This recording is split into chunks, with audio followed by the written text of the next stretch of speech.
Hi everyone, praise the Lord. We have a wonderful and blessed life after accepting Christ as a savior. మనం యేసుక్రీస్తుని రక్షకుడుగా అంగీకరించిన తర్వాత blessed life అనేది మనకి ఇవ్వబడింది. According to first John third chapter 1లో వ్రాయబడి ఉంటది.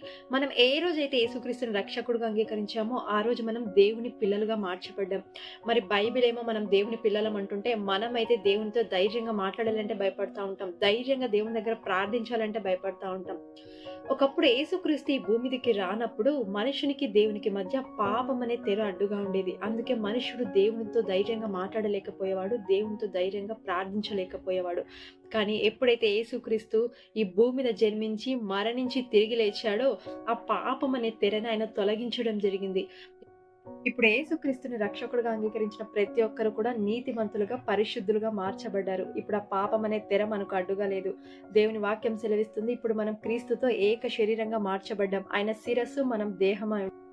మరి దేవుడు మనకి ఇంత గొప్ప జీవితాన్ని ఇచ్చి ఉన్నాడు.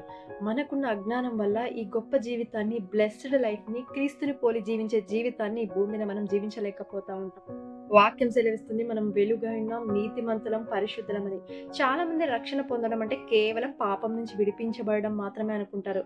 కానీ యేసుక్రీస్తుని రక్షకుడుగా అంగీకరించిన వారు పాపం నుంచి విడిపించబడమే కాకుండా, ఈ లోకంలో ఉన్న ప్రతి ఒక్క రోగం నుంచి, ప్రతి ఒక్క దారిద్ర్యం నుంచి, ప్రతి ఒక్క చెడు నుంచి కూడా విడిపించబడ్డారు. వాటన్నిటి మీద దేవుడు మనకు అధికారం ఇచ్చాడు.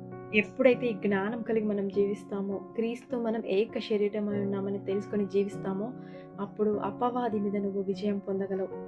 అనేక మందిని క్రీస్తులోనికి నువ్వు నడిపించగలవు. అనేకులకు ఆశీర్వాదకరంగా నువ్వు జీవించగలవు. క్రీస్తును పోలిన జీవితాన్ని భూమి మీద జీవించగలవు. నేను నమ్ముచున్నాను ఈ మాటలు మీకు బలపరిచాయని. God bless you all. Amen.